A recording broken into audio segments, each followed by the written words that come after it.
Hello, welcome back to the channel. I am Marvette. I am learning to build a business and live life without burning myself out to do so. And I'm so excited for December. I'm excited for Vlogmas. I'm excited that you are here. And y'all, like this past week, this full moon we got going on right now, it's a lot. But I've just been thinking about, why do I want to do Vlogmas? Why do I keep doing these videos? And I just do it for the version of me who in 2014, 2015 couldn't even post a quote on Instagram. Not my face, not my voice. I still couldn't post a quote that I made on Canva onto Instagram because I was afraid of what people were going to think and if it was going to be good enough. And so fast forward 10 years, I'm over here making YouTube videos and podcasts and all the things. It's like some days I can't even believe it, but some days I'm like, oh, I just have so much further to go. Because I get in my head, I start overthinking the content, like what should I say? What should I do? How should I edit it? And I just want to be someone who just opens up the camera, starts talking and uploads it without a second thought. And so that's really my biggest motivation for making these videos, as well as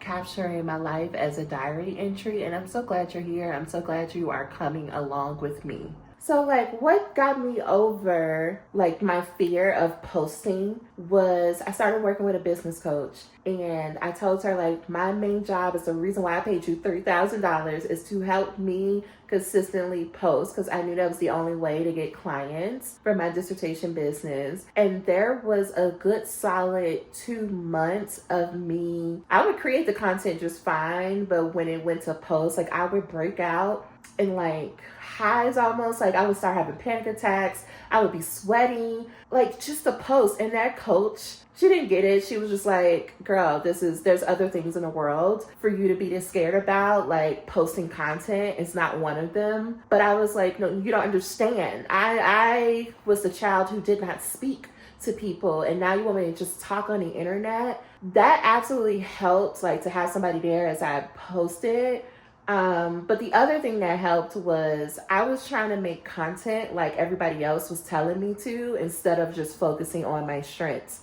And for me, if you woke me up out of my sleep at 2 a.m. and you were like, you need to make a piece of content, I would naturally go towards writing. So I decided to start a blog because that felt safer to me. And I told myself my only job was to put up one post a week. And that gave me momentum and consistency. And eventually I got more comfortable with posting my face and my voice onto platforms like Instagram and Facebook. But for a long, like 6 months, it was just one blog a week. And that was more than enough to get me clients. But more important than that, it helped me to get more comfortable with the content. So I started posting that blog post, and I was just like, how to write a dissertation like 101. And that I felt more comfortable because I knew about dissertations, like I knew about my content. I just didn't feel comfortable showing my face or people hearing my voice. But doing that blog for about 6 months, eventually there was this little voice that was like, what if you just record yourself talking? Like, what if you just started a podcast? And I was still too nervous to like just talk by myself. And I had a really good friend, Dr. TJ Stewart, who was like, why don't you just interview other people about their dissertation processes? That helped so much. I started interviewing all of my friends. I want to say about like episode 50 or something is when I started making solo episodes. And I just grew in my confidence over time. I have over like 300 episodes now in that podcast. I've taken multiple breaks, but again, it gave me momentum so that I could keep making the content. And that's what I tell clients all the time now is stop trying to like be on all these platforms or do it the way people are telling you to do it on TikTok. Like find the thing that you could do with comfort, right? So if it's writing on Substack, do that. If it's recording a podcast because it's just your voice and you just love to yap, do that. Only the people who have a certain type of like nervous system or comfort level or confidence can like jump into doing videos, but everybody is not comfortable doing that. And I just still swear by, even in 2025, that a blog or a podcast will do wonders for you. So if you are somebody who, you know, you get like nervous about posting content or doing this, try that and then work your way up to video. Okay, I just wanted to pull up my Canva to show you. I think this was my very first podcast.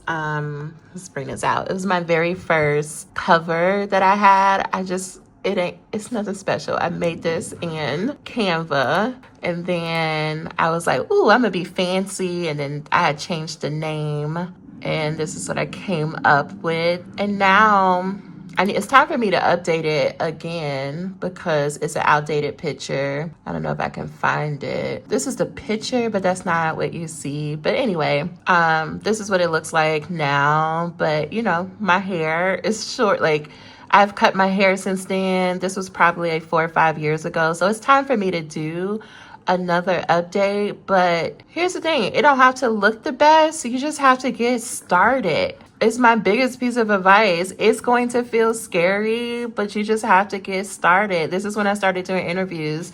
Tiffany was like my second ever dissertation client. It was the first person who I didn't know. Nobody I knew her. It was like the first person who from the internet booked a call with me and started working with me. It's wild. Like, I remember this like it was yesterday, and I still can't believe that for the past 8 years, I've just been making money on the internet, helping people finish their dissertations and start businesses. Now I use, let me see if I can go home so you can see it. Now I use something called Riverside. I thought it was going to take me to like for real the home screen. But anyway, it's like an all-inclusive tool. So you can record, it'll edit for you. You can go live on other platforms. I like it because you can ask other people to join you for an interview, and it keeps the recording and the camera quality consistent because Zoom does not always do that. But like, I just recorded this, as you can see, 2 hours ago. And so when I come in here, it has already taken my recording and edited it for me. It is updated. It took out all the pauses. It's created quality sound. And I'm not going to use the video for this, but you could download the video file and the audio file. Plus, it breaks it down into clips for me. So whether I want to use this on like TikTok or Instagram, or I want to create YouTube videos, it's all here. And this is where I really like this platform. Plus, it'll give you post ideas and other things, but it gives you, it transcribes it for you. So if you want it for captions, as well as it does the show notes for you, like it gives you summaries, takeaways, the titles. Now, I don't trust these titles because they be real basic, so I just create my own. But like, especially for those of you doing YouTube and podcasts, it'll break things up for you by the chapters, so you don't have to worry about doing that. But I want to say it's less than $20 a month, if I'm not mistaken. It's less than $20 a month, and it saves me hundreds of dollars every month from doing a podcast. Is it as best as a studio editing session? No, but does it get the job done? Yes. So if you are someone who's looking for like starting a podcast, I cannot recommend Riverside enough. For my podcast hosting, I use Libsyn for both podcasts, but I have been using this since I've started, and it's what holds, it's like the storage for the files itself. You could use like Spotify and other platforms, but because I started with this, I just haven't left it. But yeah, I just come in here and I upload it, and it makes sure it gets it out to all the other destinations. And this is $20 a month for the plan that I'm on. But yeah, like, I love it, and you can share it in other places. So these are all the episodes that have been coming out. I try to post like twice a week on this one, because my podcast and my YouTube channel for my dissertation business are my main ways that I get new people who are ready to pay, because they binge all of my episodes, and then by the time they like do the sales call with me, they're already sold. They just have a few questions. So this is why I stand by a podcast, and when you eventually get more comfortable, a YouTube channel. Okay, that is a little bit about like my content making journey and how I got more comfortable. And I hope that behind the scenes about the podcast was helpful. But I just wanted to show y'all, like, nothing about what I'm doing do I feel like it's perfect at all. There's so much room for improvement. And And because I've been doing this for so long and I've been able to see my growth, I just cannot express to you that you're not going to feel confident in the beginning. You're not going to feel comfortable. You have to be willing to go through the growing pains and trust the process of the more that you do it, the more posts you put out, the more comfortable and confident you'll become, the more results you'll have.